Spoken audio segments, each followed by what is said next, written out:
ನಮಸ್ಕಾರ.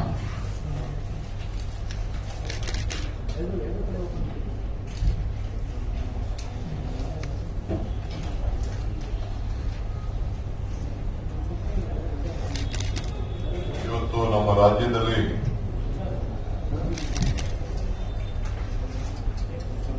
ಬೊಮ್ಮಾಯಿರವರ ಸರ್ಕಾರ first and last budget ಆಗಿದೆ ಅಂತ ನಾನು ಅಭಿಪ್ರಾಯಪಟ್ಟಿದ್ದೆ. ಇದು ಮೊದಲನೇ ಬಜೆಟ್ ಮತ್ತು ಕೊನೆ ಬಜೆಟ್. ಚುನಾವಣೆಯ ಪ್ರಣಾಳಿಕೆಯನ್ನ ಈ ಬಜೆಟ್ನಲ್ಲಿ ಇಟ್ಟಿದ್ದಾರೆ. ಆದರೆ ನನಗೆ ಬಹಳ ನೋವಾಗ್ತದೆ. ಚೀಫ್ ಮಿನಿಸ್ಟರ್ ಬಜೆಟ್ ನ ಸ್ಪೀಚ್ ಅನ್ನ ಜನರ ಮುಂದೆ ಇಡಬೇಕಾದ್ರೆ ಆ ಬಜೆಟ್ ನಲ್ಲಿ ಸ್ಫೂರ್ತಿ, ದೂರದೃಷ್ಟಿ, ಎಲ್ಲ ವರ್ಗದ ಜನರನ್ನ ಒಟ್ಟಿಗೆ ತೆಗೆದುಕೊಂಡು ಹೋಗಬೇಕು. ಅವರಿಗೆ ಆತ್ಮಬಲ ಕೂಡ ಬಹಳ ಕುಗ್ಗೋಗಿತ್ತು. ಬಹಳ ಅವರ ಭಾಷಣ ಮಾಡಬೇಕಾದ್ರೆ ಎಲ್ಲರೂ ಬಜೆಟ್ ಸ್ಪೀಚ್ ನ ಓದ್ತಾರೆ. ನಾನು ಭಾಷಣ ಮಾಡಿ ಅಂತ ನಾನು ಹೇಳುದಿಲ್ಲ, ಅವ್ರಿಗೆ ಎಕ್ಸ್ಟೆಂಪೋ ಮಾತಾಡಿ ಅಂತ ನಾನೇನು ಹೇಳ್ತಾ ಇಲ್ಲ. ಬಟ್ ಆ ಬಜೆಟ್ ನಲ್ಲಿ ಅವ್ರಿಗೆ ನಾನು ಏನು ಕೊಟ್ಟಿದ್ದೀನಿ ಅಂತ ಅವರ ಮಾತಿನ ಶೈಲಿ, ಆ ಬಜೆಟ್ ನ ಕೇಳೋರಿಗೆ, ನೋಡೋರಿಗೆ ಸ್ಫೂರ್ತಿ ಬರಬೇಕು.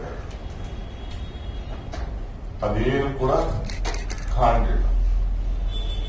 ಅಂದ್ರೆ ಅವರ ಮನಸ್ಸಿನಲ್ಲೂ ಕೂಡ ಇದನ್ನ ನಾನು ಜಾರಿ ತರುವುದು ಸರಿ ಇಲ್ಲ, ತರಕ್ಕಾಗುವುದಿಲ್ಲ ಅನ್ನೋದನ್ನ ಬಹುಶಃ ತೋರಿಸಿದ್ದಾರೆ ಅಂತ ಹೇಳಿ ನಾನಂತೂ ಭಾವಿಸ್ಕೊಂಡಿದ್ದೆ. ಈಗ 9 ದಿನ ಪಾದಯಾತ್ರೆ ಮಾಡಿ ಬಂದಿದ್ದೇನೆ. 2 ದಿನ ಮುಖಕ್ಕೆ ಮಾಡಿದ್ರು ಪಾದಯಾತ್ರೆಯನ್ನ ಮೇಕೆದಾಟಕ್ಕೋಸ್ಕರ. ನಮ್ಮ ಪಾದಯಾತ್ರೆಗೆ ಬಹಳ ಟೀಕೆ ಟಿಪ್ಪಣಿ ಮಾಡಿದ್ರು. ಏನ್ ನೀರು ಬಂದ್ಬಿಡ್ತದ, ಅದು ಬಿಡ್ತದ, ವಿವಿಧ ರೀತಿಯ ಟೀಕೆ ಎಲ್ಲ ಮಾಡಿದ್ದಾರೆ. ನಮಸ್ಕಾರ ಮತ್ತು ಸ್ವಾಗತ. ಈ ಪತ್ರಿಕಾಗೋಷ್ಠಿಯನ್ನು ಉದ್ದೇಶಿಸಿ ಕರ್ನಾಟಕ ಪ್ರದೇಶ ಕಾಂಗ್ರೆಸ್ ಸಮಿತಿ ಅಧ್ಯಕ್ಷರಾದಂತಹ ಸನ್ಮಾನ್ಯ ಡಿ.ಕೆ. ಶಿವಕುಮಾರ್ ಅವರು ಮಾತನಾಡಲಿದ್ದಾರೆ. ಈ ಪತ್ರಿಕಾಗೋಷ್ಠಿಯಲ್ಲಿ ಕೆಪಿಸಿಸಿ ಕಾರ್ಯಾಧ್ಯಕ್ಷರು ಶಾಸಕರಾದಂತಹ ದಿನೇಶ್ ಗುಂಡೂರಾವ್ ಅವರು ಕೂಡ ಇದ್ದಾರೆ. ಪ್ಲೀಸ್, ರೆಕಾರ್ಡ್ ಆಗ್ತಾ ಇದೆ. ಮಾನ್ಯ ಶಿವಕುಮಾರ್ ಅವರು ಅದಕ್ಕೆ ಅಧ್ಯಕ್ಷರಿಗೆ ಪ್ರತಿಕ್ರಿಯೆಯನ್ನು ಕೊಡ್ತಾರೆ. ಮಾನ್ಯ ಶಿವಕುಮಾರ್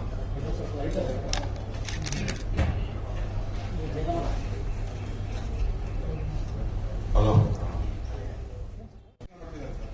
ಅವರು ಪಾಪ ಬೆಂದಳ್ಕೊಳ್ಳಿಲ್ಲ ಅಂತಂದ್ರೆ ತಪ್ಪಾಗುದಿಲ್ಲ.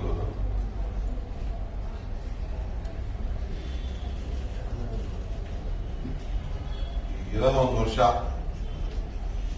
ನಾನೇನ್ ಹೇಳಿದೆ, ಫಸ್ಟ್ ಅಂಡ್ ಲಾಸ್ಟ್ ಬಜೆಟ್ ಅಂತ ಹೇಳ್ತೀನಿ. ಒಳ್ಳೇದಾಗಿ ಅವ್ರ ಮಾತಿನ ಸ್ವರ ನೋಡಿದ್ರಲ್ಲ, ಪಾಪ ಇದೇನ್ ಹೆಂಗ್ ಮ್ಯಾನ್, ಅವ್ರ ಲೀಡರ್ಶಿಪ್ ಅಲ್ಲಿ ನಾವು ನೆಕ್ಸ್ಟ್ ಎಲೆಕ್ಷನ್ ಬಿಜೆಪಿ ಹೋಗ್ತೀರಾ ಅಂತ ಹೇಳ್ಬಿಟ್ಟಿದ್ದಾರೆ. ಆ ಧೈರ್ಯ, ಆತ್ಮಧೈರ್ಯ ಅವರು ಕಾಣ್ತಿದ್ವಲ್ಲ, ನಂಗೆ ಅದು ಬಹಳ ನೋವಾಗ್ತಾ ಇದೆ. Thank you.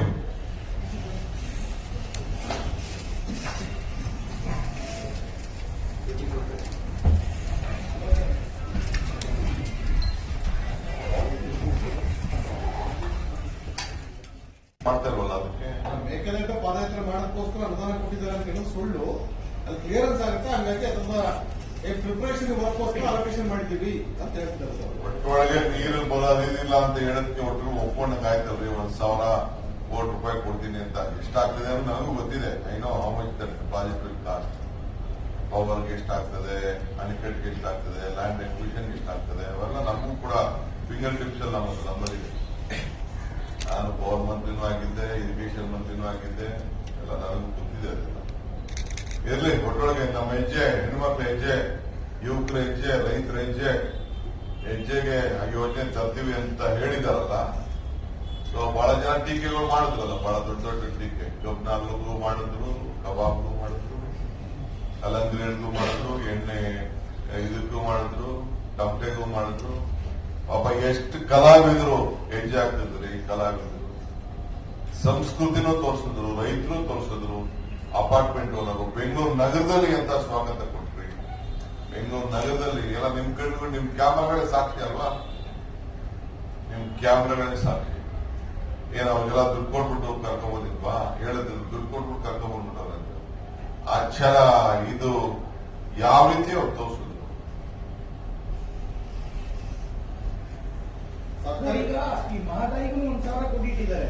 ಕಾಂಗ್ರೆಸ್ ಮಹದಾಯಿ ವಿಚಾರಕ್ಕೆ ಏನ್ ಹೇಳ್ತಾರೆ? ಮೇಕೆದಾಟು ಓಕೆ, ಮಹದಾಯಿ ಒಂದ್ ಕಡೆಗೆ ಮಾಡ್ತೀವಿ ಅಂತ ಅನೌನ್ಸ್ ಮಾಡಿದೀವಿ. ಇಲ್ಲಿ ಏನ್ ಜಾಸ್ತಿ ಒಂದೇ ಸತಿ ಊಟ ಕೊಟ್ಕೊಬಾರ್ದು. ಹಂಗಾಯ್ತು ಸರ್, ನಿಮ್ಗೆ ಬಹಳವಾಗಿ ಇವತ್ತು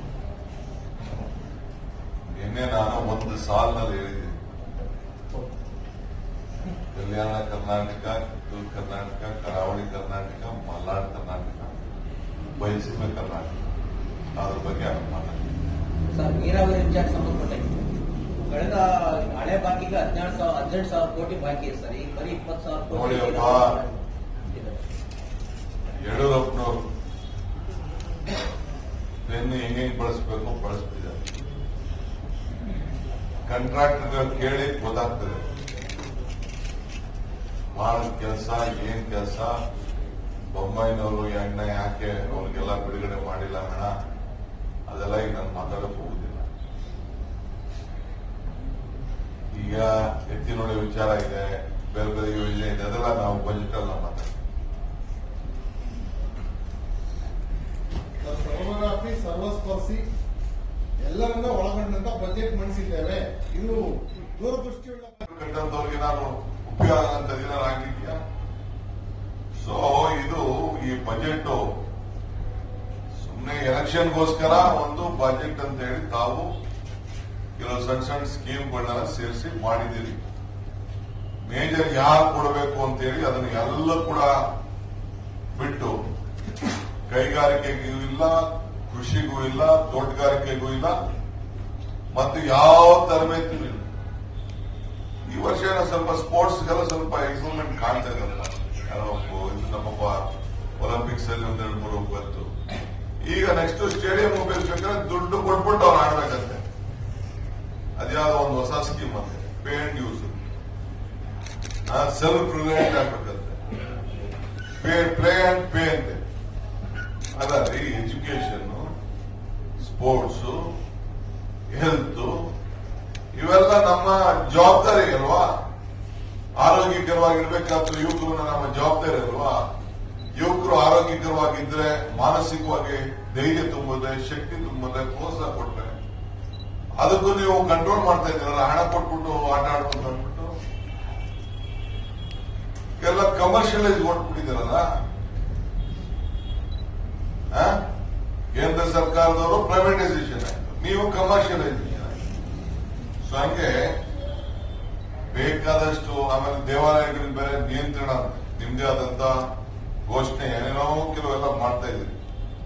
ಸೊ ದೊಡ್ಡ ಸಾಲ, ಆ ಸಾಲಕ್ಕೆ ಬರೀ ಸಾಲ ಮಾಡ್ಕೊಂಡು ಕೂತಿದ್ದೀರಾ. ನಾವು ಸ್ಟ್ರಾಟಜಿ ಎಲ್ಲ ನಮ್ಮ ವಿರೋಧ ಪಕ್ಷದ ನಾಯಕರು ಹೇಳಿದ್ದಾರೆ. ಬರೀ ಕೇಂದ್ರ ಸರ್ಕಾರದಿಂದ ತರಬೇಕಾದ ಹಣನೂ ಬರಲಿಲ್ಲ. ಲಾಸ್ಟ್ ಟೈಮ್ ಅವರು ಕೂಡ ಬಜೆಟ್ ಅಲ್ಲಿ ಇಲ್ಲ. ಕೋವಿಡ್ ಅಲ್ಲಿ ಹೇಳಿ ಸ್ವಾಮಿ, ಕೋವಿಡ್ ಅಲ್ಲಿ ಯಾರಿಗೇನೋ ಏನೋ ಬಹಳ ಮಾಡಿದೀನಿ ಅಂತ ಹೇಳಿ ಯಾರಿಗೆ 20 ಲಕ್ಷ ಕೋಟಿ ಅನೌನ್ಸ್ ಮಾಡಿದ್ರಲ್ಲ, ಹೋಗಿ 4 ಲಕ್ಷ ಜನ ಸತ್ತರಲ್ಲ, ಅವ್ರಿಗೆ ದುಡ್ಡೇನೋ ಇಟ್ಟಿದ್ದೀರಾ ಕೊಡಕ್ಕೆ? ಬರೀ 40,000 ಜನಕ್ಕೆ 50,000 ಜನಕ್ಕೂ 1 ಲಕ್ಷ ಕೊಡ್ತೀವಿ ಅಂತ ಹೇಳಿದ್ರೆ ಅದು ಸರಿಯಾಗಿ ತಲುಪಿಲ್ಲ. ಸೊ ಕಾಂಪನ್ಸೇಷನ್ ಕೊಡ್ತೀವಿ ಹಾಸ್ಪಿಟಲ್ ಇದ್ದವ್ರಿಗೆ ಅಂತ ಏನೋ ಹೇಳಿದ್ರಲ್ಲ, ಅದೇನಾದ್ರು ಅನುಕೂಲ ಆಯ್ತಾ? ಯಾರು ಕೋವಿಡ್ ನಿಂದ ಹಾಸ್ಪಿಟಲ್ ಅಲ್ಲಿ ಅಡ್ಮಿಟ್ ಆದವ್ರಿಗೆ ಏನಾದ್ರು ಹಣ ಏನಾದ್ರು ಬಂತ? ಯಾರಿಗೂ ಇಲ್ಲ. 1 ವರ್ಷ 2 ವರ್ಷ ಮುಚ್ಚಿಬಿಟ್ರಿ. ಮುಚ್ಚೋದು 5,000 10,000 ಅಂತ ಹೇಳಿ ಅದು ಕೂಡ ಸರಿಯಾಗಿ ಕೊಡಕ್ ಆಗ್ಲಿಲ್ಲ. 2 ವರ್ಷ ಜನ ನರಳುಬಿಟ್ರು. ಬರೀ ಜಾಟ್ನೆ ಬಾರಿಸಿದ್ರಿ, ದೀಪ ಹಚ್ಚಿದ್ರಿ, ಇಷ್ಟಲ್ಲೇ ಮುಗಿದೋಯ್ತು. ಬರೀ ಭಾವನಾತ್ಮಕವಾಗಿ ಈ ರಾಜ್ಯನ ತೆಗೆದುಕೊಂಡು ಹೋಗ್ತಾ ಇದ್ದೇವೆ ಹೊರತು ಅಭಿವೃದ್ಧಿ ಬಗ್ಗೆ ತಾವು ಚಿಂತೆ ಮಾಡ್ತಾ ಇಲ್ಲ. ಈ ಸರ್ಕಾರ ನನಗೆ ಅಲ್ಪಸಂಖ್ಯಾತರಿಗೆ ನೀವು ನೋಡ್ತಾ ಇರೋ ದೃಷ್ಟಿ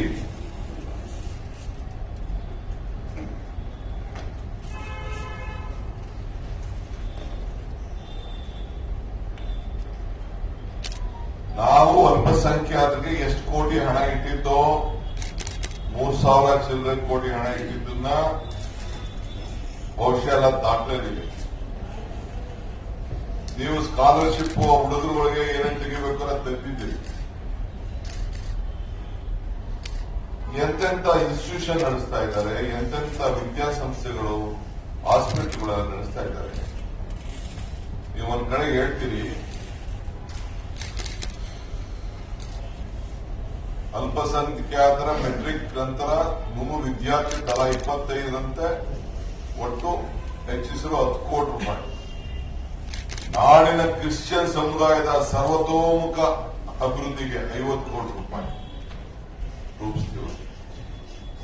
ಜೈನ್, ಸಿಖ್ ಮತ್ತು ಬೌದ್ಧ ಸಮುದಾಯಗಳ ಸಮಗ್ರ ಅಭಿವೃದ್ಧಿಗೆ 50 ಕೋಟಿ ರೂಪಾಯಿ ಮೊತ್ತವನ್ನು ಒದಗಿಸಿದ್ದಾರೆ. ಮುಖ್ಯಮಂತ್ರಿಗಳೇ, ಜೈನ್ ಧರ್ಮ, ಬೌದ್ಧ ಧರ್ಮ, ಬೌದ್ಧ ಧರ್ಮದಲ್ಲಿ 90% ಎಲ್ಲ ದಲಿತರು, ಅಲ್ಪಸಂಖ್ಯಾತರು ಅಂತ ತೀರ್ಮಾನ ಮಾಡ್ತಾರೆ. ಸಿಖ್ ಸಮುದಾಯನ ಕಡಿಮೆ ಇರ್ಬೋದು. ಜೈನ್ ಸಮುದಾಯ ಎಷ್ಟಿದೆ ಈ ರಾಜ್ಯದಲ್ಲಿ, ಎಷ್ಟು ಅವರ ಆಚಾರ ವಿಚಾರಗಳನ್ನ ಸಮಾಜ ಒಪ್ಕೊಂಡಿದೆ. ಅಂಥದ್ರಲ್ಲಿ ಇಡೀ ಬಜೆಟ್ಗೆ ಯಾರು ಅಲ್ಪಸಂಖ್ಯಾತರ ಸ್ಟೇಟಸ್ ಪಡ್ಕೊಂಡಿದ್ದಾರೆ ಅವರೆಲ್ಲರಿಗೂ ಕೂಡ ಮನಸ್ಸಿಗೆ, ಅವರ ಹೃದಯಕ್ಕೆ ಬಹಳ ನೋವನ್ನ ಉಂಟು ಮಾಡಿ. ಆಮೇಲೆ ಒಬಿಸಿ, ಹಿಂದುಳಿದ ವರ್ಗ, SC ST ಜನ, ಅವರಿಗೆ ನಾವು ಪಾಪ್ಯುಲೇಷನ್ ಮೇಲೆ, ಜನಸಂಖ್ಯೆ ಆಧಾರದ ಮೇಲೆ ಹಣ ಇಟ್ಟು ಖರ್ಚು ಮಾಡ್ತಾ ಇದ್ದೀವಿ. ನೀವೇನ್ ಮಾಡಿದ್ದೀರಿ? ಎಲ್ಲ ಕಡಿತ ಮಾಡಿದ್ದೀರಿ. ಎಲ್ಲ ಅನುದಾನ ಕೂಡ ಇವತ್ತು ಕಡಿತ ಮಾಡಿದ್ದೀರಿ. ಅಂದ್ರೆ ಅಲ್ಪಸಂಖ್ಯಾತರು, ಪರಿಶಿಷ್ಟ ಜಾತಿ, ಪರಿಶಿಷ್ಟ ಪಂಗಡ, ಹಿಂದುಳಿದ ವರ್ಗ ಎಲ್ಲ ನಾವು ಸ್ವೀಕಾರ ಮಾಡಿ ಹೆಜ್ಜೆ ಹಾಕಿ ನಿನ್ನೆ ಮುಕ್ತಾಯ ಮಾಡಿದ್ದೇವೆ. ನಮ್ಮ ಪಾದಯಾತ್ರೆ ಸರಿ ಇಲ್ಲ ಅಂದ್ಮೇಲೆ, ನೀರು ಬರೋದಿಲ್ಲ ಅಂದ್ಮೇಲೆ 1,000 ಕೋಟಿ ಯಾಕೆ ಬಜೆಟ್ ಅಂತ ತೋರಿಸಿದ್ರಿ? ಅಟ್ಲೀಸ್ಟ್ ನನಗೆ ಎಲ್ಲ ನಮ್ಮ ನಾಡಿನ ರೈತರು, ಬೆಂಗಳೂರಿನ ಜನ ಯಾರು ಹೆಜ್ಜೆ ಹಾಕಿದ್ರು, ಯಾರು ಬೆಂಬಲ ಕೊಟ್ಟಿದ್ರು, ಯಾರು ಆಶೀರ್ವಾದ ಮಾಡಿದ್ರು, ಅವರೆಲ್ಲರ ಒತ್ತಾಯ, ಅವರೆಲ್ಲರ ನಡಿಗೆ, ಆ ತಾಯಂದಿರ ಹೆಜ್ಜೆ, ಅವರ ಕಳಸ, ಅವರ ಅಭಿಮಾನ, ರಾಜ್ಯಕ್ಕೆ ತೋರಿಸಿದಂತ ಸ್ವಾಭಿಮಾನ, ಜನಬೆಂಬಲ, ಇದಕ್ಕೆ 1,000 ಕೋಟಿ ರೂಪಾಯಿ ಇಟ್ಟು ಇದು ಮುಖ್ಯವಾದಂತಹ ಯೋಜನೆ ಅಂತ ಹೇಳಿ ಒಪ್ಪಿಕೊಂಡಿದ್ದೀರಿ. ಅದಕ್ಕೆ ರಾಜ್ಯದ ಮುಖ್ಯಮಂತ್ರಿಗಳಿಗೆ ನಾನು ಅಭಿನಂದಿಸ್ತೇನೆ. ಇದು 1,000 ಕೋಟಿ ಇದು ಪ್ರಾರಂಭ ಆಗಿರ್ಬೋದು. ಬಟ್ ನನಗೆ ತಾವು ಉತ್ತರ ಕೊಡುವಂತಹ ಸಂದರ್ಭದಲ್ಲಿ ತಮ್ಮಿಂದ ಏನ್ ನಿರೀಕ್ಷೆ ಮಾಡ್ತೀನಿ ಅಂತಂದ್ರೆ, ನಿಮ್ದೊಂದು ಟೈಮ್ ಬೌಂಡ್ ಪ್ರೋಗ್ರಾಮ್ ಆಗ್ಬೇಕು. ಯಾವತ್ತೂ ಎನ್ವೈರನ್ಮೆಂಟ್ ಕ್ಲಿಯರೆನ್ಸ್ ಮಾಡಿಸ್ತೀರಿ. ಬರೀ 1,000 ಕೋಟಿ ಬಜೆಟ್ ಅಲ್ಲಿ ಇಟ್ಟರೆ ಆ ಯೋಜನೆ ಆಗುದಿಲ್ಲ. ನಮ್ಮ ಮೆಡಿಕಲ್ ಯೂನಿವರ್ಸಿಟಿಯಿಂದ ಸುಮಾರು 12 ವರ್ಷದಿಂದ ಹೇಳ್ತಾರೆ, ಈ ಸ್ಥಿತಿ ಹೇಳಿದ್ದೀರಿ, ಹಂಗಾಗುದಿಲ್ಲ. ಯಾವತ್ತು ಎನ್ವೈರನ್ಮೆಂಟ್ ಕ್ಲಿಯರೆನ್ಸ್ ಮಾಡಿಸ್ತೀರಿ, ಯಾವತ್ತು ಟೆಂಡರ್ ಕರೀತೀರಿ, ಯಾವತ್ತು ಕೆಲಸ ಮಾಡ್ತೀರಿ. ಇಷ್ಟನ್ನ ತಾವು ಹೇಳಿದಾಗ ತಮ್ಮ ಮೇಲೆ ಜನ ನಂಬ್ತಾರೆ ಅಂತ ನಾನು ಭಾವಿಸ್ಕೊಂಡಿದ್ದೇನೆ. ಸೊ ಇದು ಮೇಕೆದಾಟು ಸಂಬಂಧಪಟ್ಟಂತ ವಿಚಾರ. ಎರಡನೇ ವಿಚಾರ, ನೀವು ಪ್ರಜಾಪ್ರಭುತ್ವದ ವ್ಯವಸ್ಥೆಯಲ್ಲಿ ಕೆಲಸ ಮಾಡ್ತಾ ಇದ್ದೀರಿ. ಸಂವಿಧಾನ ನಿಮಗೆ ಹಕ್ಕು ಕೊಟ್ಟಿದೆ. ಸಂವಿಧಾನದ ಹೆಸರಲ್ಲಿ ಪ್ರಮಾಣ ವಚನ ತೆಗೆದುಕೊಂಡಿದೆ. ಎಲ್ಲ ಜಾತಿ ಎಲ್ಲ ಧರ್ಮವನ್ನ ಒಟ್ಟು ತೆಗೆದುಕೊಂಡು ಹೋಗ್ತೀವಿ ಅಂತ ಒಂದು ಮಾತನ್ನ ಹೇಳಿದ್ದೀರಿ. ಅದು ನೀವು ಸಂವಿಧಾನದ ಅಡಿಯಲ್ಲೇ ನೀವು ಕೆಲಸ ಮಾಡ್ತಾ ಇದ್ದೀರಿ. ಈ ಬಜೆಟ್ ಸಂವಿಧಾನ ವಿರುದ್ಧವಾಗಿದೆ. ಸಹಾಯ ಆಯ್ತದೆ, ರೈತರಿಗೆ ಏನು ಸಹಾಯ ಇಲ್ಲ. ಅವನು ಹಾಲು ಕೊಡ್ತಾವನೆ, ಅವನು ದೊಡ್ಡ ದೊಡ್ಡ ಅಂಗಡಿಯವರೆಲ್ಲ ಅವ್ರು ಬೇಕಾದಷ್ಟು ಬೆಲೆ ಮಾರ್ತಾ ಇದ್ದಾರೆ. ಕೊಂಡ್ಕೊಳ್ಳಕ್ಕೆ ರೈತರಿಗೆ ಇವತ್ತು ಕಷ್ಟ ಆಗ್ತಾ ಇದೆಯಲ್ಲ, ಯಾಕೆ ರೈತರಿಗೆ ಅನುದಾನ ಕೊಡಬೇಕು, ಇಲ್ಲಾಂದ್ರೆ ಅವ್ರ ಬೆಲೆ ಹೆಚ್ಚಿಸಬೇಕು. ಎಲ್ಲ ರೈತರು, ಈ ರಾಜ್ಯದ ರೈತರು ಯಾರ್ಯಾರು ಹೈನುಗಾರಿಕೆಯಲ್ಲಿ ಅವರು ಸಗಣಿ ಎತ್ಕೊಂಡು ಹುಲ್ತಂದಾಕಿ ಬೂಸ ಹಾಕಿ ಎಷ್ಟು ಬೆಲೆ ಗಗನಕ್ಕೆ ಏರಿದೆ ಅನ್ನೋದೇನಾದ್ರು ಗಮನದಲ್ಲಿ ಇಟ್ಕೊಂಡಿದ್ಯೆ? ಯಾರು ರೈತರು ಹೈನುಗಾರಿಕೆಯಲ್ಲಿ ಇವತ್ತು ಬದುಕ್ತಾ ಇದ್ದಾರೆ, ಎಷ್ಟು ವರ್ಗ ಇವತ್ತು ಪಾಪ ಹಸುಗಳನ್ನ ಕಟ್ಕೊಂಡು 2 ಹಸು ಕಟ್ಕೊಂಡು ಜೀವನ ಮಾಡ್ತಾ ಇದ್ದಾರೆ. ಅದ್ರ ಬಗ್ಗೆ ಒಂದು ಸೆಂಟೆನ್ಸ್ ಹೇಳಿ ಅವ್ರಿಗೊಂದು ಧೈರ್ಯ ತುಂಬುವಂತ ಕೆಲಸ ಈ ಸರ್ಕಾರಕ್ಕೆ ಮಾಡಕ್ ಆಗಿಲ್ಲ ಅಂದ್ಮೇಲೆ ಈ ಸರ್ಕಾರ ಜನ ಹೆಂಗಿರ್ತಾರೆ? ಮುಖ್ಯಮಂತ್ರಿಗಳೇ, ನಾನು ಕೇಳೋದಿಷ್ಟೇ, ಬಂಡವಾಳಶಾಹಿಗಳನ್ನ ಆಕರ್ಷಣೆ ಮಾಡಲಿಕ್ಕೆ ನವೆಂಬರ್ ಅಲ್ಲಿ ಪಾಪ ಯೋಜನೆ ಆಗ್ತಾ ಇದೆ. ನೀವು ಮಾಡ್ತಾರಂತ ಇಲ್ಲಿ ಸ್ಯಾಕ್ರಿಲೈಸೇಷನ್, ಕೋಮು ಗಲಭೆಗಳು, ಏನೇನು ನಿಮ್ಮ ಕಾರ್ಯಕರ್ತರು ಸೃಷ್ಟಿ ಮಾಡ್ತಾ ಇದ್ದಾರೆ, ರಾಜಕೀಯಕ್ಕೋಸ್ಕರ ಮಾಡ್ತಾ ಇದ್ದಾರೆ. ಹಳದಲ್ಲಿ ಏನ್ ನಡೆದಿದೆ, ಉಡುಪಿಲಿ ಏನ್ ನಡೆದಿದೆ, ಬೆಂಗಳೂರು ಶಿವಮೊಗ್ಗದಲ್ಲಿ ಏನ್ ನಡೆದಿದೆ, ಇನ್ನೊಂದ್ ಕಡೆ ಬೇರೆ ನಡೆದಿದೆ. ಇವೆಲ್ಲ ನೋಡಿದ್ರೆ ಯಾರಾದ್ರೂ ಇನ್ವೆಸ್ಟ್ಮೆಂಟ್ ನಿಮ್ಗೆ ಬರ್ತಾರೇನ್ರಿ? No investors will come. ಇಡೀ ರಾಜ್ಯಕ್ಕೆ ಒಂದು ದೊಡ್ಡ ನಿಮ್ಮ ಆಡಳಿತದಲ್ಲಿ ಒಂದು ಕಪ್ಪು ಚುಕ್ಕಿ ಆಗಿದೆ. ಮಾರಲ್ ಪೊಲೀಸ್ಗೆ ಬೆಂಬಲ ಕೊಟ್ಟು ಮಾತಾಡಿದ್ರಿ ನೀವು. ಇವತ್ತೇನಾದ್ರು ಈ ಬಜೆಟ್ ನಲ್ಲಿ ಕೂಡ ನೀವು ಕಾನೂನಿನ ವ್ಯವಸ್ಥೆ ಬಗ್ಗೆ ಏನಾದ್ರು ಮಾತಾಡಿದ್ದೀರಾ? ನಿಮ್ಮ ಅನುಕೂಲಕ್ಕೆ ಏನೇನು ಬೇಕೋ ಚುನಾವಣೆಗೆ ಹೇಳಿದಂಗೆ ಕೆಲವು ವಿಚಾರನ ನಿಮ್ ಕೈಲಿ ಧೈರ್ಯ ಹೇಳಕ್ ಆಗ್ಲಿಲ್ಲ. ಅರ್ಥ ಆಯ್ತು ನಮ್ಗೆ, ನಿಮ್ಗೆ ಪೊಲಿಟಿಕಲ್ ವಿಲ್ ಇಲ್ಲ ಅಂತ. ಜನರ ಬಗ್ಗೆ ಉದ್ಯೋಗ ಸೃಷ್ಟಿ ಮಾಡಲಿಕ್ಕೆ, ರೈತನ ಉಳಿಸ್ಕೊಳ್ಳಿಕ್ಕೆ, ಹಿಂದುಳಿದ ವರ್ಗದವ್ರನ್ನ ಉಳಿಸ್ಕೊಳ್ಳಿಕ್ಕೆ, ಯಾರ ಎಲ್ಲ ವರ್ಗದ ಜನರನ್ನ ಶ್ರಮಿಕರನ್ನ ಉಳಿಸ್ಕೊಳ್ಳಿಕ್ಕೆ, ಆಯ್ತು ಲೇಬರ್ಗಳಿಗೆ ಏನಾದ್ರು ಒಂದು ಚಿಂತೆ ಮಾಡಿದ್ದೀರಾ? ಅದು ಬೇಡ. ಕೊನೆಗೆ ಗೌರ್ಮೆಂಟ್ ಎಂಪ್ಲಾಯೀಸ್ ಅವರ ಪೇ ಕಮಿಷನ್, ಅವರ ವಿಚಾರದಲ್ಲಿ ಯಾರು ಸರ್ಕಾರಿ ನೌಕರಿ ಮಾಡ್ತಾ ಇದ್ದಾರೆ, ಎಲ್ಲ ಬೆಲೆಗಳನ್ನ ಜಾಸ್ತಿ ಮಾಡ್ತಾ ಇದ್ದೀರಿ ನೀವು, ಜಾಸ್ತಿ ಆಗ್ತಾ ಇದೆ. ಏನಾದ್ರು ಆಗಿದ್ಯಾ? ಮನೆ ಕಟ್ಟೋರ್ಗೆ ಏನಾದ್ರು ಅನುಕೂಲ ಆಗಿದ್ಯಾ? ಹೋಗ್ಲಿ, ಆಯ್ತು, ನಾನು ಕಬ್ಬದ ಬೆಲೆ ಇಳಿಸ್ತೀನಿ, ಸಿಮೆಂಟ್ ಬೆಲೆ ಇಳಿಸ್ತೀನಿ. ಕೂಡ ಪ್ರತ್ಯೇಕವಾಗಿ ಅವರ ಅಭಿವೃದ್ಧಿಗೆ ತಾವು ಯೋಚನೆಯನ್ನ ಮಾಡಿದ್ದಾರೆ. ಯಾರು ಶ್ರಮಿಕರಿದ್ದಾರೆ, ಯಾರು ಉದ್ಯೋಗವನ್ನ ಸೃಷ್ಟಿ ಮಾಡಿಕೊಂಡು ಸಮುದಾಯವನ್ನ, ಅವರ ವೃತ್ತಿಯನ್ನ ಬೆಳೆಸ್ಕೊಳ್ತಾ ಇದ್ದಾರೆ, ಅವರಿಗೂ ಕೂಡ ಇವತ್ತು ನೀವು ಹಣ ಇಡಕ್ಕಾಗಿಲ್ಲ. ಒಂದು ನೇರ ಪ್ರಶ್ನೆ ನಿಮ್ಗೆ ಕೇಳಲಿಕ್ಕೆ ಬಯಸೋದು, ಈ ರಾಜ್ಯದ ಯುವಕರಿಗೆ ನಿಮ್ಮ ಯೋಜನೆ ಏನು? ಉದ್ಯೋಗವನ್ನ ಸೃಷ್ಟಿ ಮಾಡುವಂತ ಕಾರ್ಯಕ್ರಮ ಏನು ರೂಪಿಸಿದ್ದೀರಿ? ವಿದ್ಯಾವಂತ ಯುವಕರು ಯಾರು ಉದ್ಯೋಗ ಇಲ್ಲ, ಯಾರು ಮನೇಲಿ ಕೂತಿದ್ದಾರೆ, ಉದ್ಯೋಗಕ್ಕೋಸ್ಕರ ಬಡದಾಡ್ತಾ ಇದ್ದಾರೆ, ಉದ್ಯೋಗವನ್ನ ಸೃಷ್ಟಿ ಮಾಡೋರ್ಗೂ ಇಲ್ಲ, ಉದ್ಯೋಗ ಪಡೆಯೋರ್ಗೂ ಇಲ್ಲ. ಬಹುಶಃ ಇಡೀ ನನ್ನ ಅನುಭವದಲ್ಲಿ ಈ ರೀತಿ ವಿದ್ಯಾವಂತ ಯುವಕರನ್ನ ಕಡೆಗಣಿಸಿರೋದು ಇದೇ ಮೊದಲನೇ ಬಜೆಟ್ ಅಂತ ಹೇಳಿ ನಾನು ಭಾವಿಸಿಕೊಂಡಿದ್ದೇನೆ.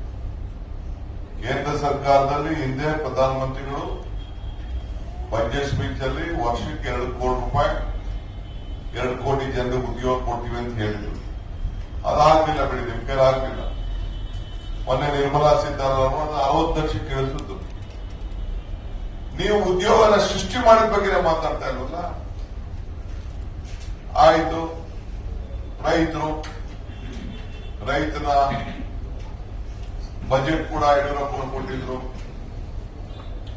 ರೈತರ ಬಗ್ಗೆ ಆ ಒಂದು ಆದಾಯನ ಡಬಲ್ ಮಾಡಲಿಕ್ಕೆ ನೀವು ಪ್ರಧಾನಮಂತ್ರಿಗಳು ಹೇಳಿದ್ರಲ್ಲ, ಡಬಲ್ ಮಾಡ್ತೀವಿ ಅಂತ. ಸ್ವಲ್ಪ ಹೇಳ್ಕೊಡಿ ನಮ್ಮ ಅದೇ ಡಬಲ್ ಮಾಡೋದು ರೈತರದ್ದು. ಅವ್ರಿಗೇನಾದ್ರು ಮಿನಿಮಮ್ ಸಪೋರ್ಟ್ ಪ್ರೈಸ್ ಬಗ್ಗೆ ಏನಾದ್ರು ಶಕ್ತಿ ಕೊಡಕ್ಕೆ ಹಣ ಇಟ್ಟಿದ್ದೀರಾ? ಯಾವ್ದಾದ್ರು ಒಂದು ಘೋಷಣೆ ಮಾಡಿದ್ದೀರಾ? ಇಂಥ ಬೆಳೀರಿ, ಇಂಥ ಟೈಮಲ್ಲಿ ಇದನ್ನ ನಾನು ರಸಗೊಬ್ಬರ ಜಾಸ್ತಿ ಆಗ್ತಾ ಇದೆ, ಅದಕ್ಕೆ ಕಡಿಮೆ ಮಾಡ್ತಾ ಇದೀವಿ, ನಿಮ್ ದುಡ್ಡಿಗೆ ಕೊಡ್ತೀವಿ, ನಿಮ್ಮ ಆದಾಯ ಡಬಲ್ ಮಾಡ್ತೀವಿ, ಮಿನಿಮಮ್ ಸಪೋರ್ಟ್ ಪ್ರೈಸ್. ಈಗೆಲ್ಲದಕ್ಕೂ ಬೆಲೆ ಕೊಟ್ಕೊಡಕ್ಕೆ ಟ್ಯಾಕ್ಸ್ಗೋಸ್ಕರ ಎಲ್ಲರಿಗೂ MRP ಫಿಕ್ಸ್ ಮಾಡ್ಬಿಟ್ಟಿದ್ದೀರಾ. ಚಪ್ರಿಯಿಂದ ಹಿಡಿದು ಬಾಟಲ್ ಗಂಟ MRP ಪ್ರೈಸ್ ಫಿಕ್ಸ್ ಆಗಿದೆ. ರೈತರಿಗೆ ಯಾಕೆ MRP ಫಿಕ್ಸ್ ಮಾಡಿಲ್ಲ? ನೀವು ಮಾಡಿ, ಟೊಮೊಟೊಗೂ MRP ಹಾಕಿ, ಹಾಗಲಕಾಯಿಗೂ ಹಾಕಿ, ಗೆಣಸಿಗೂ ಹಾಕಿ, ಕೊತ್ತಂಬರಿಗೆ ಹಾಕಿ, ಎಲ್ಲ ತರಕಾರಿಗೆ ಹಾಕಿ, ಎಲ್ಲ ಹಣ್ಣಿಗೆ ಹಾಕಿ, ಈ ಬೆಲೆ ತಗೋಬೇಕು ಅಂತ ಮಾಡಿ. ಹೇಳಿದಂಗೆ ಇದೊಂದು ಎಲೆಕ್ಷನ್ಗೋಸ್ಕರ ಬಜೆಟ್ಗೆ ನಾವು ಪ್ರಿಪೇರ್ ಮಾಡ್ಕೊಂಡು ಕಾಣ್ತಾ ಇದೆ. ಜನಕ್ಕೆ ಯಾವ ವರ್ಗಕ್ಕೂ ಕೂಡ ಸಹಾಯ ಆಗದೆ ಹೋದಂತ ಒಂದು ಬಜೆಟ್ ಇವತ್ತು ನಾವು ಮಂಡಿಸಿದ್ವಿ. ನಮ್ಗಂತೂ ನಿರಾಶೆ ತಂದಿದೆ. ನೀವೇನೇ ನಂಬರ್ಗಳು ಕೊಟ್ಟಿರ್ಬೋದು, ಯಾಕೆಂದ್ರೆ ಹೋದ ವರ್ಷ ಇದೇ ರೀತಿ ನಂಬರ್ ನೀವು ಕಾರ್ಯರೂಪಕ್ಕೆ ತರಕ್ಕಾಗಲಿಲ್ಲ. ನಿಮ್ಮ ಎಕ್ಸ್ಪೆಂಡಿಚರೇ ನೀವು ತೋರಿಸಿ, ನಿಮ್ಮ ಎಕ್ಸ್ಪೆಂಡಿಚರೇ ತೋರಿಸಿ. ಏನು ನಮ್ಮ ಕ್ಷೇತ್ರಗಳಲ್ಲಿ ನನಗೆ ಗೊತ್ತಾಗ್ತದೆ, 10 ರೂಪಾಯಿ ನಮ್ಮಂತವ್ರಿಗೆ ಬಿಡುವಿಗೆ. ನಾನು ನಿಮ್ ಬೇಕಾದವ್ರಿಗೆ ಒಂದಷ್ಟು ಇವತ್ತು ಪೇಪರ್ ಟಿವಿಲಿ ಪೇಪರ್ ಎಲ್ಲ ನೋಡಿದೆ. ನಾನು ನಿಮ್ BJP MLAಗಳಿಗೆಲ್ಲ ಬೇಕಾದಷ್ಟು ಕೊಟ್ಟಿದ್ದೀರಿ, ಕಾಂಗ್ರೆಸ್ ಅವ್ರಿಗೆ ಕಾಲ್ ಭಾಗ ಕೊಟ್ಟಿದ್ದೀರಿ, ದಳದವ್ರು ಒಂದಷ್ಟು ಕೊಟ್ಟಿದ್ದೀರಿ, ಏನೋ ಮಾಡ್ಕೊಂಡಿದ್ದೀರಿ ನೀವು ಅಷ್ಟೇ. ನಮ್ಮಂತ ಹಳ್ಳಿಯಿಂದ ಬಂದವ್ರಿಗೆ ಯಾರಿಗೆ ಏನ್ ಕೇಳ್ಕೋಬೇಕು. ಇದು ನನ್ನ ಪ್ರಕ್ರಿಯೆ. ಕಾಶಿ ಯಾತ್ರೆ ಸರ್, ಕಾಶಿ ಯಾತ್ರೆ. ಎಸ್ ಇದೆಯಾ?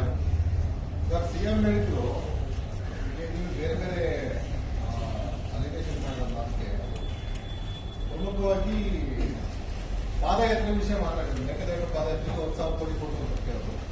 CWC ಮುಂದೆ ಇದೆ ಅಂತ ಹೇಳಿದ್ರು, ಇತ್ಯರ್ಥ ಆಗುತ್ತೆ. ಬೇಗ ಅದು ಎನ್ವಿರಾನ್ಮೆಂಟ್ ಕ್ಲಿಯರೆನ್ಸ್ ತಗೊಂಡು ನಾವು ಅದಕ್ಕೆ ಏನ್ ಮಾಡಬೇಕು ಅದಕ್ಕೋಸ್ಕರ ಬಜೆಟ್ ಅಲೋಕೇಶನ್ ಕೊಟ್ಟಿದ್ದೀವಿ. ಹಾಗಾಗಿ ಅದರಲ್ಲಿ ನೀವು ಕೋರ್ಟಲ್ ಇದೆ ಅಥವಾ CWC ಮುಂದೆ ಇದೆ, ಹೇಗೆ ಖರ್ಚು ಮಾಡ್ತೀರಾ ಅಂತ ಹೇಳೋದು ಎಲ್ಲ ಉದ್ದೇಶಗಳು ಹೋಗ್ತೇವೆ. ಈಗ ನಾನಂತ ಕ್ವಶನ್ ಅವ್ರಿಗೆ ಅಭಿವೃದ್ಧಿಗೆ ನಾನು ಅಟ್ಲೀಸ್ಟ್ ನಮ್ಮ ಹೋರಾಟ ಅವ್ರಿಗೆ ಅರ್ಥಕೊಂಡು 1,000 ಕೋಟಿ ಕೊಟ್ಟಿದ್ದಾರೆ. ಅದಕ್ಕೆ ನಾನು ಅವ್ರಿಗೆ ಅಭಿನಂದನೆ ಹೇಳಿದ್ದೀನಲ್ಲ.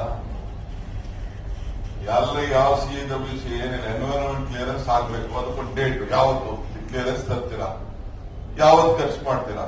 ಏನು ಒಂದೇ ದಿನಕ್ಕೆ ಪ್ರಾಜೆಕ್ಟ್ ಆಗುದಿಲ್ಲ, ನಮ್ಗೆ ಗೊತ್ತಿದೆ. ಮಿನಿಮಮ್ 3 ವರ್ಷ ಆಗಬೇಕು. ಲ್ಯಾಂಡ್ ಅಕ್ವಿಷನ್ ಆಗ್ಬೇಕು, ಏನೋ ಸೆಂಟ್ರಲ್ ಕ್ಲಿಯರೆನ್ಸ್ ತಗೊಂಡ್ ಬರ್ಬೇಕು, ಕೆಲಸ ಶುರು ಮಾಡ್ಬೋದು, ಟೆಂಡರ್ ಮಾಡ್ಬೋದು. ಅದಕ್ಕೆ ನಾವೇನ್ ತಗರಾಲೇನ್ ಮಾಡ್ತಾ ಇಲ್ವಲ್ಲ. ಅದಕ್ಕೆ ಮೇಕೆದಾಟು ಪಾದಯಾತ್ರೆ ಮಾಡೋದಕ್ಕೋಸ್ಕರ ಅನುದಾನ ಕೊಟ್ಟಿದ್ದಾರೆ ಅಂತ ಹೇಳೋದು ಸುಳ್ಳು. ಅಲ್ಲಿ ಕ್ಲಿಯರೆನ್ಸ್ ಆಗುತ್ತೆ, ಹಂಗಾಗಿ ಅದನ್ನ ಪ್ರಿಪರೇಷನ್ ವರ್ಕ್ಗೋಸ್ಕರ ಅಲೋಕೇಶನ್ ಮಾಡಿದ್ದೀವಿ ಅಂತ ಹೇಳ್ತಾರೆ ಸರ್. ಒಟ್ಟೊಳಗೆ ನೀರು ಬರೋದಿಲ್ಲ ಅಂತ ಹೇಳೋದಕ್ಕೆ ಒಟ್ಟು ಒಪ್ಕೊಂಡಂಗೆ ಆಯ್ತಲ್ರಿ. 1,000 ಕೋಟಿ ರೂಪಾಯಿ ಕೊಡ್ತೀನಿ ಅಂತ. ಎಷ್ಟಾಗ್ತದೆ ಅನ್ನೋ ನನಗೂ ಗೊತ್ತಿದೆ. I know how much that project will cost. ಪವರ್ಗೆ ಎಷ್ಟಾಗ್ತದೆ, ಅಣೆಕಟ್ಟಿಗೆ ಎಷ್ಟಾಗ್ತದೆ, ಲ್ಯಾಂಡ್ ಎಕ್ವಿಷನ್ಗೆ ಎಷ್ಟಾಗ್ತದೆ, ಅವೆಲ್ಲ ನಮಗೂ ಕೂಡ ಫಿಂಗರ್ ಟಿಪ್ಸ್ ಅಲ್ಲಿ ನಮ್ಮ ನಂಬರ್ ಇದೆ. ನಾನು ಪವರ್ ಮಂತ್ರಿನೂ ಆಗಿದ್ದೆ, ಇರಿಗೇಷನ್ ಮಂತ್ರಿನೂ ಆಗಿದ್ದೆ, ಎಲ್ಲ ನನಗೂ ಗೊತ್ತಿದೆ. ಅದೆಲ್ಲ ಇರ್ಲಿ, ಒಟ್ಟೊಳಗೆ ನಮ್ಮ ಹೆಜ್ಜೆ, ಹೆಣ್ಮಕ್ಳ ಹೆಜ್ಜೆ